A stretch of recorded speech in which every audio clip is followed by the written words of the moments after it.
Thanks. Thank you. It's great to be here with you in Delhi. You know, throughout history, there have always been inventions that have changed the world.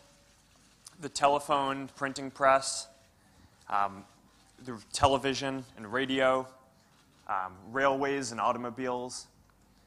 All these inventions changed our lives and changed society because they helped connect people.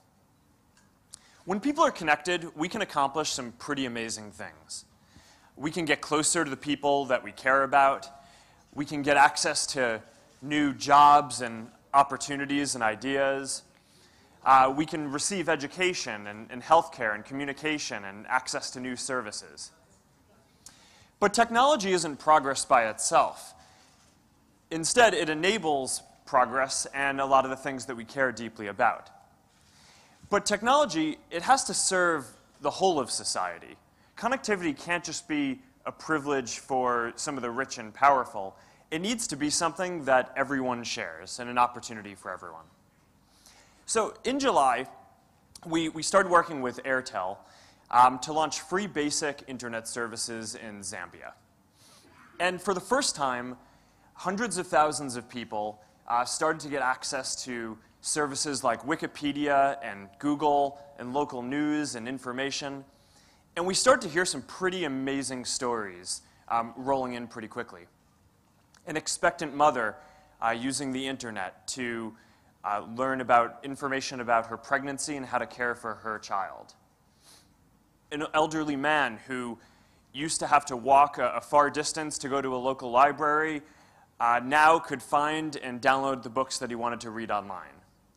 A student who is studying for exams could use Wikipedia to save time and money getting the information that she needed to study. So these are just a few of the benefits of being connected. And when the benefits of this technology are shared across the whole society, that's when we can start to make a really big leap forward. So that's what we're excited about. Now, throughout history, India has always been really good and shown an ability to make these leaps. Because of the Green Revolution, you lifted hundreds of millions of people out of poverty and showed that this country can feed itself. Because of how you've embraced the computer revolution, you have a vibrant computer industry and a lot of the best engineers in the world. You know, just last month, India became the first country in Asia and one of the only countries in the world to send a probe to Mars. It's a huge technical achievement.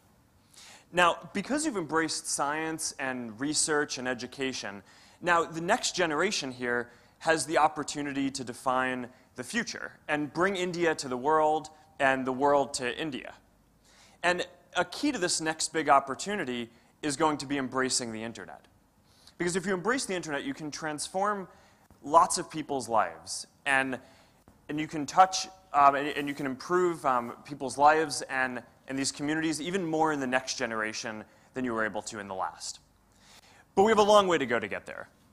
Because today, only about a third of people in the world have access to the internet at all. More than two-thirds of people, or about two-thirds of people, don't. Only 2.7 billion people have any access. Here in India, it's a bit better. You have 243 million people are connected to the internet, and more than 100 million are on Facebook already. So, I mean, that's a big achievement. But, you know, there's still more than 1 billion people in India who can't connect and don't have access to the same opportunities as everyone else. And because of this, I think that the whole world is being robbed of those people's ideas and creativity. So it's not just those folks who are missing out, but we really all are. Now, it's easy to assume that it's just a matter of time before everyone gets connected, right? After all, you know, most people have mobile phones, and for a lot of us, it's actually pretty hard to even imagine what a mobile phone is without an internet connection. But if you think about the cost of having a mobile phone with an internet connection, the vast majority of that cost isn't actually the phone itself, it's the connection and the internet access. So it's actually pretty easy to imagine a world where, unless we can decrease the cost of getting access to the internet, where the majority of people will end up having phones but no reliable access to the internet. So we really need to change this and make it so that this is affordable and so that everyone can have access to the internet all the time. So for the last 10 years, Facebook has been on this mission to make the world more open and connected. And for us, that really means the whole world, not just the people in the countries that are already connected and are on the internet today. We believe that connectivity is a human right, and that connectivity and getting connectivity for the world is one of the fundamental challenges of our generation. So we want to help build an internet that works for everyone. Last year, we launched this effort, internet.org. It's our effort with a handful of other technology companies to bring affordable basic services to everyone in the world. And we've already made some good progress. In the last year alone, we've already helped more than 3 million people get access to the internet. But this is really just a start when you think about the scale of the problem. And in order to really tackle this, we're going to have to solve and knock down all of the major barriers that people have to connectivity. So that's what today in this summit is all about, is discussing those and how we can make progress on knocking down those barriers. Over the last few years, we've done a lot of research to understand each of these barriers. And last week, we published with McKinsey a report that goes into a bunch of detail on a number of these barriers. So now we know that there are 4.5 billion people who are not connected at all, who are offline.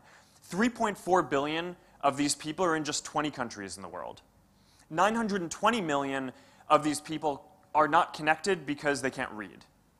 A little more than 1 billion aren't connected because they don't live near an existing mobile network. So they just can't get access to 2G or 3G signals. So what this research shows is that there are these 3 major barriers to connecting everyone. The first barrier is infrastructure. For 10 or 15% of the world's population, the primary barrier is a technical one. They just don't live within range of an existing 2G or 3G network. So most of these people live in very remote or rural locations, and a lot of those places also lack other basic infrastructure like roads or electricity. There are more than 600,000 villages in India that face these kind of challenges. And tomorrow I'm meeting with Prime Minister Modi, and I know he's incredibly committed to connecting all of these different villages, and I'm excited to see how Facebook can help in this initiative to do that. But building and maintaining this kind of traditional infrastructure in these villages it's really expensive and difficult. And when you look at connecting the whole world, it's actually not the main problem that most people have. Today, more than 85% of people already live within range of an existing network. So for these people, the primary challenge is economic, or the next challenge is economic. Around 2.5 billion people in the world live on less than $2 a day. So even though phones and data access are getting cheaper over time, it's still not affordable for most people. And so you could just say, all right, so what would happen if we just lowered data? Even if mobile operators lowered their prices, that might help some more people connect in the near term, but it wouldn't be sustainable because the infrastructure that operators have to build out, they spend tens of billions of dollars a year on. And if they just lowered prices without also increasing the efficiency of the infrastructure that's required, then that isn't a sustainable way to operate and spread the internet. So there are all these economic barriers as well. But the biggest set of barriers are actually social. One big barrier to internet use is the lack of relevant local language content. And this is going to be a big theme that I'm going to come back to in a bit and that we'll talk about, and that's a lot of what this summit is. In some communities, people can't connect because it's just not culturally acceptable. Our research has found that in developing countries, 25% fewer women than men are connected to the internet. And if we want to live up to our full potential, we really need an internet where every woman has the right to get connected and get online. So that's an important cultural and social barrier. But the biggest barrier is actually that a lot of people who have never experienced the internet just don't know why they would want it or why it's a useful thing for them.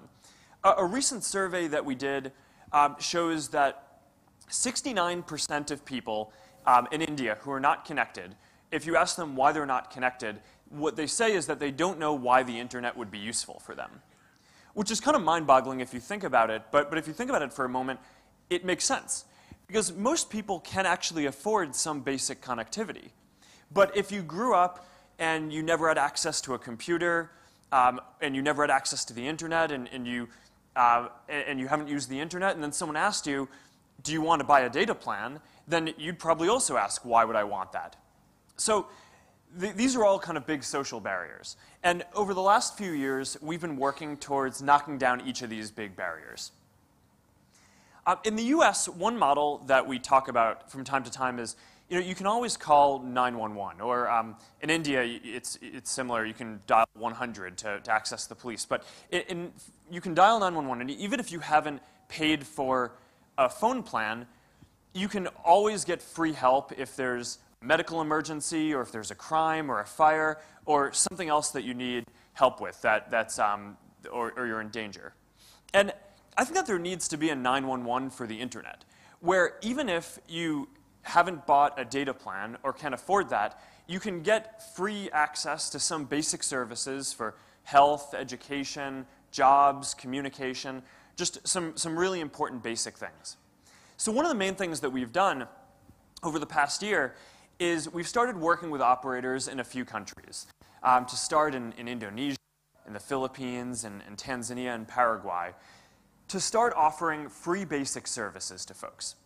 And the idea is that this starts to break down some of the biggest social barriers, because it makes it so that folks can start to experience the internet and use some things and understand why it would be valuable for them, and get exposure to other services that they might over time want to pay for, which in turn makes a more profitable model for operators and allows them to invest more in building out the infrastructure required to deliver the internet at a greater scale. So far, with deploying these tests in this model, we've already helped connect more than 3 million people. So we're really excited and proud of this. In July, Airtel became the first partner that we worked with to launch the Internet.org app with free basic services in Zambia, including providing free data access for tools like health and education and jobs portals. So the results there are really encouraging, and we're looking forward to doing more and bringing this Internet.org app to a lot more countries soon. Now, we've worked on trying to help solve some of these other barriers too. So over the last year at Facebook, we've changed the way that we build products in order to design them to be more data efficient for folks who have lower bandwidth or just higher data costs. And one of the things that I'm really proud of is that in the last year, we've improved our Android app to make it 50% faster and use 50% less data, which is a really big saving for, on your data bill, especially in high data cost areas. And to continue making our app use even less data and become even more performant in developing countries, we've built this whole system that internally we call air traffic control. And what it lets us do is simulate network conditions all over the world and all different operators and environments. We're also working with Ericsson, one of our Internet.org partners, to build an Internet.org lab where all developers and companies can come and test and refine how their apps will work in developing countries as well by simulating different network conditions. So there's a lot more here to do that we're excited about. We're also doing some work to address some of the physical challenges to connectivity that the 10 or 15% of folks who live outside of range where there's just no existing network infrastructure are. So deploying traditional network infrastructure to connect rural communities with low population density isn't really cost-effective or practical, which is why it hasn't been done yet. So we're working to develop new technologies that can be more efficient for doing this and to help connect these 15% of people. So earlier this year, we launched the Connectivity Lab, which is designing new technologies like satellites and solar-powered planes that can beam down internet from the sky and help connect folks in these areas that traditional technology hasn't been cost-effective to deploy. So we're looking forward to doing more here too. There's a huge amount that can be done. So now, I also want to talk today about really the last barrier to connectivity. Ensure that we can deliver more local language content. All right. There we go. Thank you. So this is a really important challenge, and it's one of the things that I really hope we make a lot of progress for over the next couple of days at this Internet.org summit. Today, more than 80% of the content on the internet is in just 10 languages. So for developing countries, especially in Asia and Africa, a lot of the people just aren't well represented online, especially in their local language. In India, there are 22 official languages and 11 scripts, and there are hundreds of other unofficial languages. But even though a lot of people speak these languages, there isn't a lot of content online in these languages. And most of the services that people use are really just available in English and a few other languages. But if we want to connect everyone in the world, then we really need to build services that reflect the languages and the way that people speak and communicate. So we need services and content that, and good product experiences in everyone's languages. So this is something that Facebook, we at Facebook believe really deeply in. And since 2007, we've been working on our own language localization. So right now, one of the things that we're proud of is that more than 65% of people use Facebook in a language other than English, including 10 different Indian languages that we continue to work on to make sure that our products not only are translated well, but that the whole experience is optimized for working well in those languages. Now, we still have a long way to go to get the whole internet to the level that this is at. So today we're announcing a couple of new programs that we think will help out in getting there. We're launching this contest to drive development of new apps and services in local languages. We're creating an initial fund of $1 million to help developers build and scale apps that will help serve farmers and migrant workers and students and women. And we're going to run this competition, and we're going to provide funding to the top apps in each of these categories. And we're basically going to look at the different apps that get made and try to figure out which ones will have the biggest impact on people and communities in developing countries. We're also, in addition to that, going to extend a program that we already have called FB Start, which offers up to $40,000 in free tools to developers building these kind of apps to help them build, grow, and monetize the experiences that they're building. So connecting the world is not something that any one company can do by itself. Right? So we have to work together with developers and entrepreneurs and businesses and leaders and governments to deliver all these services and the content that people need. And I'm really excited to see how people use these tools and what comes out of these contests to help push this forward. So that's how we're approaching connecting the world with Internet.org. Connecting the world, we really believe, is one of the fundamental challenges of our generation. And progress is going to be difficult here, and it's not guaranteed. But I think if we work together, we can really make a big impact on knocking down some of these barriers to connectivity, both here in India and all over the world. India it's this amazing country with unlimited potential. And if we can connect more people here, we can not only improve the lives of hundreds of millions of people in India, but we can help bring this rich culture and imagination and innovation to all of the rest of the world. So I hope you'll join us in doing this. Thank you.